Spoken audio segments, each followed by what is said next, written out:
Ada 3 langkah sih. Pertama, perbaiki energi kita. Karena kamu disandingkan dengan pasangan yang negatif, mohon maaf, saya minta maaf. Karena alam bawah sadar kamu juga toksik. Yang baik akan bertemu dengan yang baik. Yang buruk akan bertemu yang buruk. Berarti ada gejolak yang mungkin tidak disadari ya, Yes. di alam bawah sadar. The law of mirror lah. The law Yes. of mirror. Pertama gini, percuma kamu bilang, aku pasti sukses, tapi kamu nggak yakin kamu akan sukses. Kamu takar di mana caranya kamu sukses. Oke? Dan tindakan kamu itu malas. Cara menyelesaikannya gimana, Kak Roma? Aku pasti sukses. Apapun kesempatan yang datang sama kamu, ikhlaskan, lakukan.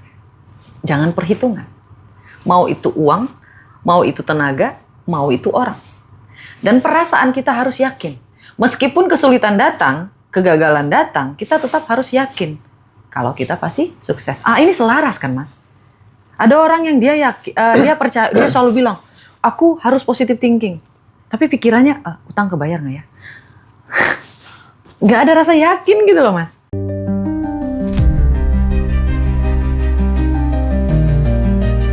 Enlightenment seorang Nabi Muhammad ini kaitannya ternyata sama kemanusiaan gitu. Perjalanan cerita itu sampai di dunia dewasanya itu udah masuk pelajaran filsafat tuh, Ndra. Spektrum ateis itu beda dari mulai ateis yang paling santai sampai ateis yang paling radikal juga ada.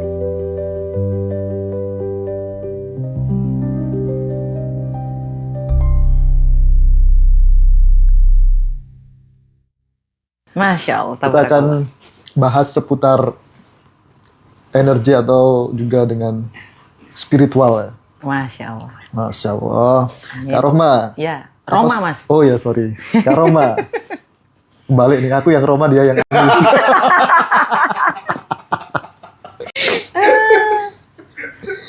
Kak Roma, Iya. apa sebenarnya yang dimaksud dengan energi dalam diri manusia? Apakah sekedar metafora psikologis atau ada realitas yang benar-benar bisa dirasakan dan dilihat seperti itu?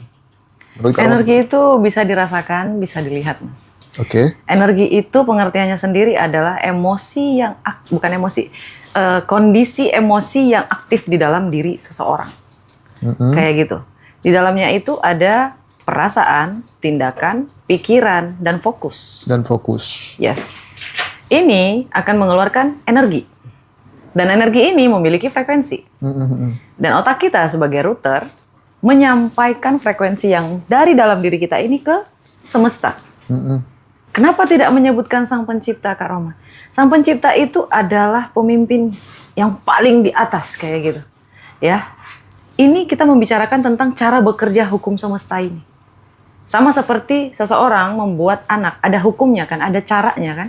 Sama, hukum semesta ini juga ada cara kerjanya, Mas. Oke. Dan bahasa semesta itu adalah frekuensi. Oke? Kenapa harus bikin anak? Soalnya nanti dikaitin Mas sama agama. Oke. Kayak gitu loh. Padahal ini selaras gitu loh, Mas. Takutnya kayak gitu. Analoginya lebih gampang deh, Mas. Seperti itu ya. Oke. Lalu apa pandangan Mbak Roma terkait energi sebagai kesadaran hidup? Oke. Energi itu adalah kesadaran hidup. Menarik. Saya jadi menarik ya, Mas. Betul Ya, itu. harus menarik kan? Iya, betul. Itu betul. Energi itu adalah kesadaran hidup. Jelas. Karena energi ini berasal dari emosi yang aktif dalam diri kita. Kalau kita tidak sadar, emosi yang akan mengendalikan kita. Bukan kita yang mengendalikan emosi kita. Jadi kalau kamu mau main di ranah frekuensi dan menjadi pemenang, ya harus mengerti bagaimana cara hukum semesta ini bekerja. Dan untuk bisa menjadi pemain yang bisa mengikuti alur hukum semesta, kamu harus sadar tentang energi yang kamu miliki di dalam diri kamu. Kayak gitu, Mas. Oke. Makanya disebut sebagai kesadaran. Itu betul. Saya setuju, Mas. Pause dulu. Kalau misalnya nih, kita Iya. ingin menjaga energi kita supaya bagus tuh dipengaruhi sama makanan dan lain-lain nggak sih kira-kira? Ngaruh, Mas. Banget. Ini kopi saya udah nggak pernah lagi pakai gula. Iya. Gula itu akan memberikan terlalu banyak endorfin. Terlalu banyak endorfin di dalam diri kita, kita jadi kurang waspada. Kurang waspada membuat otak kita tidak berpikir lebih rasional. Kayak gitu. Terlalu banyak gula Jadi akan... bodoh. Bukan bodoh, Mas. Tapi iya sih. Tapi tadi katanya temenku, ngapain pakai gula, bikin bodoh, jangan gitu. Banyak Iya, gitu. Mungkin dalam perspektifnya itu tidak rasional jadi bodoh Paham. gitu Mas. Iya Mas ya, betul. Itu saya setuju sama kata-kata Mas ya. Itu betul. Mungkin lebih paham mereka kalau saya bilang bodoh. Bikin cepet tua nggak sih? Ah, betul. Betul lagi. Itu ya setuju Mas. Makanya saya belajar dari sekretaris saya sih. Sekretaris saya selalu bilang, Roma kalau mau awet muda pakai air putih. Selalu, always. Kayak gitu Mas. Ini bagus. Kan ciptaan Allah gitu. Ya ciptaan manusia, ciptaan Allah lah yang pilih. Rokok bagus dong dari tembakau ya. Enggak Mas, kan ciptaan manusia. Tembakau ciptaan Allah. Harusnya makannya cengkeh dong. Kan tembakaunya udah diolah. Iya kan? Iya. Ini Mbak Roma, dalam beberapa agama kan ada yang menafsirkan energi sebagai, misal nih, di Islam ada ruh, nafas kehidupan, di Jawa ada urip atau daya kawaru batin, di Timur juga ada chi atau prana. Lantas apa ini yang menggerak, yang daya apa yang menghidupkan energi tersebut? Apakah daya yang bersifat yang bisa diilmiahkan atau dilogikakan, atau memang ada Tuhan dalam sosok energi itu sendiri? Ada Tuhan dalam sosok energi. Mas, sumber energi itu adalah Allah Subhanahu wa Ta'ala. Sumber energi. Ya, kita bisa hidup karena ada energi di dalamnya. Termasuk juga jiwa kita. Itu betul. Jadi Allah itu satu, ini ngalir ke semuanya. Ke dalam diri kita juga. Kayak gitu. Kita bisa merasakan energi, ya karena kita diberikan energi juga dari Allah Subhanahu wa Ta'ala. Makanya Allah itu adalah sang pencipta, bukan? Iya. Itu betul. Sebenarnya satu ranah, cuma berbeda-beda aja nyebutnya kayak gitu. Dan apa yang kita rasakan dalam diri ini kan ada 3 ya Mas ya. Iya. Pertama adalah diri fisik, Benar. kedua adalah pikiran, ketiga adalah jiwa. Ya, jiwa kita. Jadi ini harus selaras.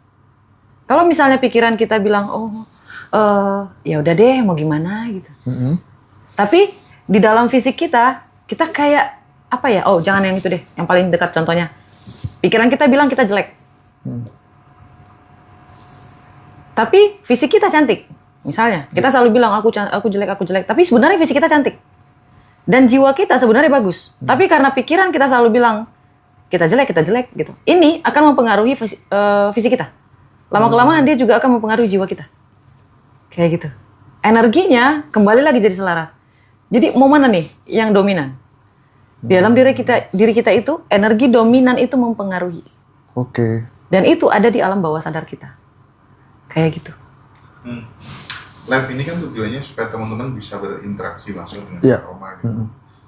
Disampaikan aja. Iya. Teman-teman yang mau tanya-tanya langsung. Boleh buat teman-teman Ngaji Roso yang lagi ikut live-nya Ngaji Roso ini langsung aja. Galau-galau. Yang lagi galau masalah pasangan dan lain sebagainya, kemarin kan sudah dibahas ya. Karena pasangan itu menentukan rezeki kita juga kan gitu. Pesannya bagus bagi yang mau cari pasangan. Ya, bagus banget. Bisa di-repeat again. Oke, bisa diulang lagi Mbak kira-kira. Baik, kalau untuk laki-laki, carilah wanita yang membuat kamu tenang ketika kamu ada di rumah. Karena ketika kamu pergi bekerja, kamu sedang berperang, ya, memakai topeng, mengeluarkan energi sebanyak itu, ya, meraih mimpi kamu, ya. Carilah wanita yang membuat kamu tenang, nyaman. Ketika kamu pulang, kamu bisa men-charge energi kamu, bisa full lagi. Ya, bukan masalah kamu cinta sama wanitanya apa enggak, kayak gitu. Tapi gimana dia membuat kamu tuh bisa sampai pada tujuan kamu. Oke. Nah ini Kak, ini pertanyaannya, cara melepaskan energi susah move on gak Roma?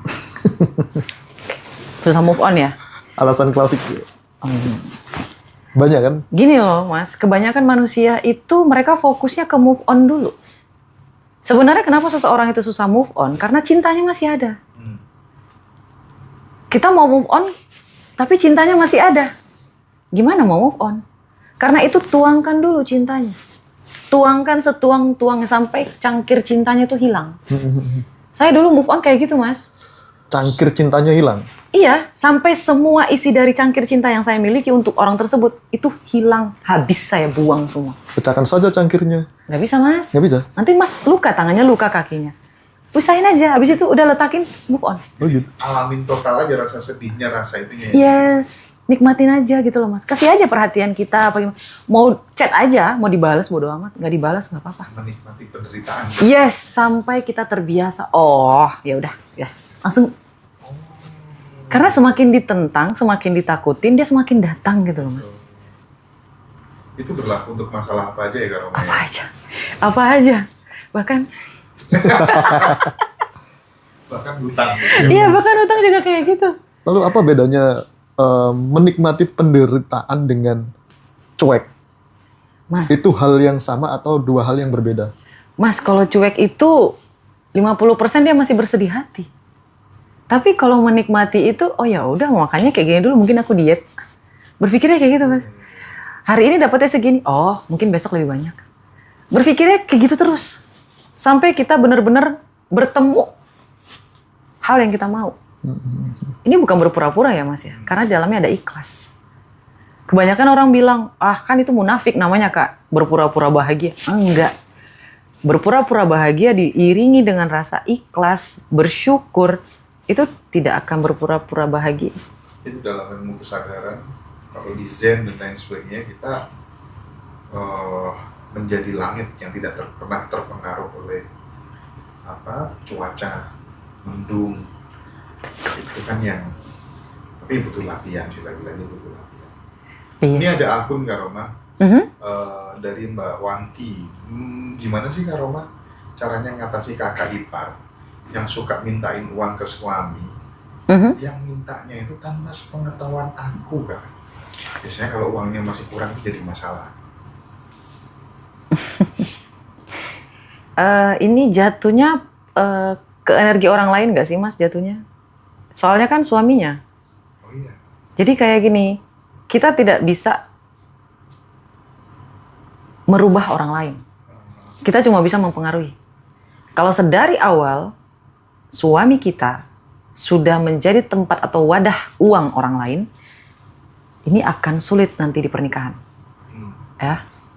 Gimana cara ngatasinya? Kita bisa ngobrol dulu sama suami ya mas ya. Harus ngomongin dulu. Semuanya harus komunikasi. Karena kalau nggak tegas, itu akan terulang lagi. Kalau perlu didatengin kakak iparnya, suaminya, ngobrol tuh. Ini ekstrim banget Kak Roma. Iya. Nggak ada jalan lain selain itu. Karena percuma mas, makin dipikirin, makin stres, makin ini. Lebih baik nggak cakapan sekalian. Daripada harus kita nanggung beban, itu bikin umur kita makin tua, OVT, garis wajah, segala macam, uban nambah gitu. Wah. Mending langsung didatengin kayak gitu loh mas. Saya kemarin beberapa minggu terakhir ini ada nih yang suka sama saya nih mas, misalnya mas ya. Saya nggak suka sama dia, saya langsung bilang. Beneran juga nggak apa-apa. Iya, saya langsung bilang, mohon maaf saya nggak suka gitu. Apa nggak ada kesempatan Kak Roma? Mohon maaf nggak bisa. Bentar. Kayak gitu. Ini nih menarik nih. Iya. Kadang kan kita tuh nggak enakan gitu ya. Jangankan nolak orang gitu ya. Iya. Kadang dipinjemin uang, itu aja kita nggak enakan, apalagi kalau itu keluarga. Tapi gara-gara nggak enakan itu, pada akhirnya kita sendiri yang berantakan gitu. Betul mas. Nah, transformasi prinsip apa yang bikin dirimu jadi kayak semacam tanpa beban? Mohon maaf, saya nggak ini. Jadi itu apa? Kembali lagi mas, rasa takut. Dia takut tidak ditemenin. Dia takut dimusuhin. Dia pikirannya kayak gini, nanti kalau aku yang ngalamin, siapa yang bantu aku? Ah, tuh. Kayak gitu-gitu ya. Iya mas, jadi kayak misalnya nih mas pinjam duit ke saya. Padahal sebenarnya saya kekurangan, ya mas ya. Saya nggak mampu sebenarnya ngasih pinjam masnya. Tapi saya pinjam dari mana-mana supaya saya bisa ngasih ke masnya. Benar. Ya kan? Kalau sekali nggak apa-apa ya mas. Tapi masalahnya mas selalu ngelakuin itu kepada saya kayak gitu ya mas ya. Saya paksain diri saya untuk nolong masnya. Hanya karena saya takut masnya tidak mau lagi jadi saudara saya. Saya takut masnya nggak sayang lagi sama saya. Saya takut masnya musuhin saya kayak gitu. Kalau saya kuncinya adalah jangan takut. Manusia itu punya waktu sama kita. Kayak gitu loh mas. Kalau udah waktunya dia pergi, dia akan pergi. Jadi mereka akan diganti yang jauh lebih baik. Kalau misalnya Masnya bilang caranya gimana? Hilangin rasa takutnya. Meskipun kakinya gemetar untuk nolak utangnya gitu ya Mas. Saya mohon maaf ada utang. Padahal kaki gemetar gitu Mas. Mohon maaf ya, saya ada yang mau saya bayar. Oh, ada kuncinya Mas. Kalau mau bilang mohon maaf saya nggak bisa nolak. Saya harus nolak. Itu nggak boleh pakai kayak gini. Itu ada bahasanya loh Mas. Maaf ya, saya nggak bisa ngasih minjam ke kamunya karena saya harus bayar utang saya dulu. Tatap matanya Mas. Itu harus ditatap matanya. Saya mohon maaf ya.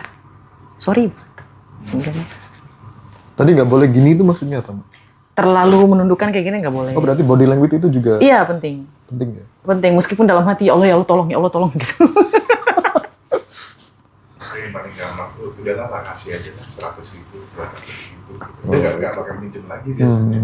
Kalau 100 kali gimana Mas? Berarti nggak tahu diri sih. Itu yang saya bilangin Mas. Kalau sekali 2 kali nggak apa-apa. Toh kita juga kan sedekah Mas. Iya betul. Tapi nanti di ujung penghujung kalimat ada kita bilang ya Mas ya. Ada kalimat peringatan juga di situ. Aku mohon maaf ya, ini yang terakhir. Di lain waktu aku tidak akan bisa nolongin kamu lagi. Bang, kalau pasangan hidup saya tuh selalu negatif terus ke saya gitu, bicara tuh seenaknya gitu, apa yang harus saya lakukan? Cerai. Tegur.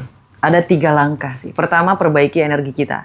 Karena kamu disandingkan dengan pasangan yang negatif, mohon maaf, saya minta maaf. Karena alam bawah sadar kamu juga toksik. Yang baik akan bertemu dengan yang baik. Yang buruk akan bertemu yang buruk. Berarti ada gejolak yang mungkin tidak disadari ya Yes. di alam bawah sadar. The law of mirror lah. The law Yes, of mirror. law of mirror. Makanya harus belajar sama Kak Roma Gitu. ini. Ada pertanyaan bagus sih. Apa? Dari Kinara. Kak, sebelumnya tuh sering banget apapun yang aku mau tuh dengan batin aja sering kejadian. Sekarang kok kebalikan ya Kak? Untuk kembalikannya bagaimana? Apa yang dia alami sekarang, Mas? Dia nggak detail ngasih taunya. Dia harus tahu dulu apa yang dia alami sekarang, apa yang dia pikirkan, apa yang dia rasakan. Karena ini semua tentang perasaan. Kalau dulu mungkin dia lebih sering bahagianya. Kalau sekarang mungkin lebih banyak sedihnya. Tadi waktu kita bahas di video juga, semakin banyak bahagianya, semakin banyak kebahagiaan datang lagi. Mas. Dilipat gandakan. Yes, betul. Ya Mas ya? Makan secukupnya, olahraga seperlunya, bahagia Sebanyak-banyaknya. Masuk. Gimana sih Kak Roma caranya biar kita tuh pikiran, tindakan, dan perasaan tuh bisa selaras gitu kan katanya? Baik, itu pertanyaannya bagus Mas. Pertama gini, percuma kamu bilang, aku pasti sukses, tapi kamu nggak yakin kamu akan sukses. Kamu takar di mana caranya kamu sukses. Oke? Dan tindakan kamu itu malas. Cara menyelarasannya gimana Kak Roma? Aku pasti sukses. Apapun kesempatan yang datang sama kamu, ikhlaskan, lakukan. Jangan perhitungan. Mau itu uang, mau itu tenaga, mau itu orang. Dan perasaan kita harus yakin. Meskipun kesulitan datang, kegagalan datang, kita tetap harus yakin. Kalau kita pasti sukses. Ini selaras kan Mas? Ada orang yang dia yakin, dia percaya, dia selalu bilang, aku harus positive thinking. Tapi pikirannya, utang kebayar nggak ya? Nggak ada rasa yakin gitu loh Mas. Dan tindakannya itu lebih kayak depresi gitu. Jadi lebih baik cari kebahagiaannya, biar dia bisa selaras pikiran, perasaan, dan tindakannya. Oke. Terus gini nih, ada menarik lagi nih. Kalau kita kan, misalnya dirimu dapat transfer 50 juta kan, bersyukur itu kan gampang tuh. Ya. Nah masalahnya di fase yang sangat sulit banget. Dia masih bisa bersyukur tuh gimana caranya Kak? Ini sering banget sih Mas, pertanyaan kayak gini nih sering banget. Masalahnya kayak gini, situasi itu tidak akan pernah berubah kalau kamu nggak berubah. Kalau kamu selalu bilang, bagaimana caranya bersyukur di saat yang sulit? Maka kamu sedang dalam kondisi yang sulit. Betul apa enggak? Betul. Dan bagaimana caranya? Bersyukur aja. Misal, ketika kamu makan, even cuma telur ceplok ya Mas ya. Ya Allah ya Rabbi, enak. Kunyah. Telurnya rasakan, amis Kak Roma, nggak masalah. Yang penting kamu masih bisa makan gitu. Nikmati angin semilir gitu loh Mas. Ketika naik motor, naik sepeda, jalan kaki. Nikmatin rasa sakitnya waktu jalan gitu loh Mas. Lihat pemandangannya. Kalau nggak punya uang kayak gimana Kak Roma jalan-jalan? Kan ada dibangun sama Anies ya. Ini yang bundaran AI. Kan gratis ya Mas. Naik TJ 3.500 loh Mas. Iya, benar. Naik ke atas Pandang. Wow. Gimana ya rasanya kalau aku punya kantor di sini? Gila itu mobil Alphard. Wih, gila keren banget. Masya Allah. Cepret. Orang tahu nggak Mas kita nggak makan apa enggak? Nggak tahu. Itu tentang bagaimana cara kita menikmati hidup sebenarnya, bersyukur itu. Kalau kamu bilang bagaimana caranya bersyukur di saat yang sulit, itu karena kamu melihat yang sulit. Ya, kamu masih bisa jalan, masih bisa makan, masih bisa bersuara, masih bisa berdiri, masih bisa duduk, masih bisa bangun. Itu udah suatu hal yang bisa disyukuri gitu loh Mas. Benar. Bahkan ketika kamu masih punya HP, itu kamu harus bersyukur. Kamu bisa hidupin lagu India gitu kan. Aja. Dari Sitoro.